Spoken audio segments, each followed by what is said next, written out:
definitely some intent behind all of this. There was a higher level of thinking and planning with it.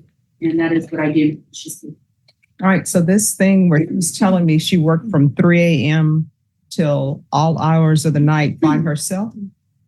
We don't have any information of that. That's not what was relayed to me. It sounded like a normal office environment that anybody else would have generally, and that she was responsible for limited responsibilities, which would be common for her position that she had. And there was a room full of people, so I can't speak any further than what I know. And Your Honor, I did discuss these matters with my client and the pros and cons of going to trial. And we did have extensive conversations about how to proceed.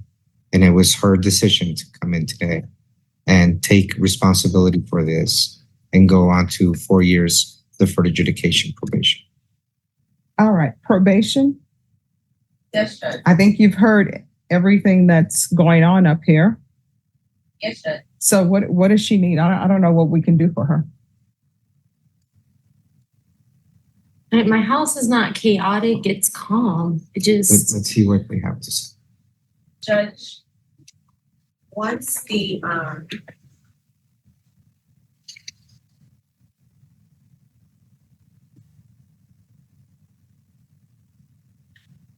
whenever someone's granted probation, we have to go through different assessments just on a supervision level. And I think out of one of the assessments that we are mandated to do, it could give us a little bit more information.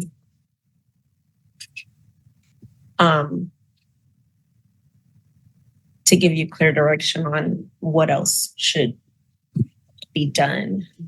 Your Honor, it seems to me that Just 1 second. We need to do. I'm sorry. Just 1 second. Yes, probation. We need to do the risk assessment.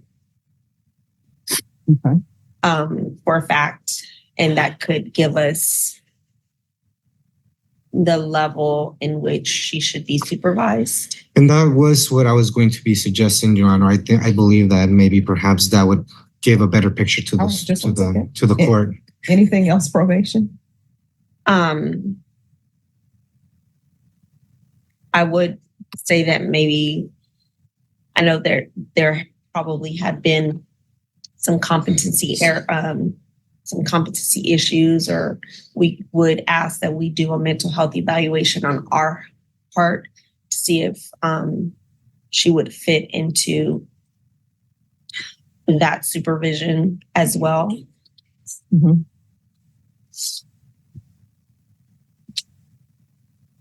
All right. Thank you. This is what the court is going to do. Court is going to sentence you to 4 years deferred adjudication. There's to be restitution of $7,200 and no contact with Monticello Custom Homes LP. There's to be regular reporting by Zoom or in person, regular random UAs, a MIC evaluation, field visits 1 time per month until further notice, and see if probation can check on the occupants of the home and determine how many occupants are actually in the home. And then do the risk assessment for supervision.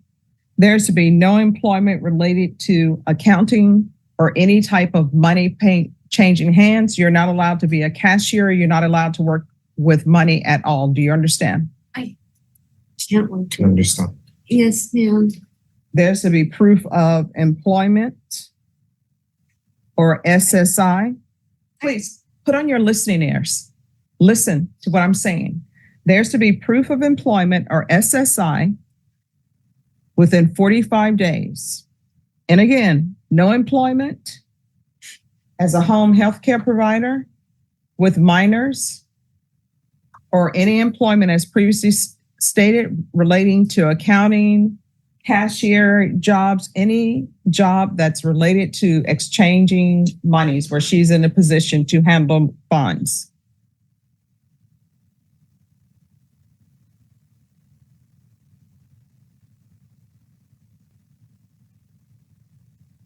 There's to be 100 hours of community service restitution. If for some reason she's unable to do the community service hours, she'll need to provide letter or proof from a doctor that she can't do any type of community service hours. And there's going to be the theft course. And there's a $2,000 fine, and that will be probated. Probation, is there anything else she needs? Okay. Is there anything else you need from the court? No, ma'am. All right, did you review the document entitled Trial Court Certification of Defendant's Rights to Appeal with your attorney? Did you understand it? Yes, ma'am. All right, because this is a plea bargain agreement, because I followed your plea bargain agreement, and because you waive your right to appeal, you do not have the court's permission to appeal. Do you understand? Yes, ma'am. All right. We can go off the record. In this court, to be successful on probation, communication is key. If there are any issues, let your probation officer know. If you feel as though the probation officer is not addressing those issues, you can always come back to court. Do you understand? Yes, ma'am. All right. Anything else you need? No, ma'am. All right. Make sure you give those documentation and sign a release of medical information for probation, okay?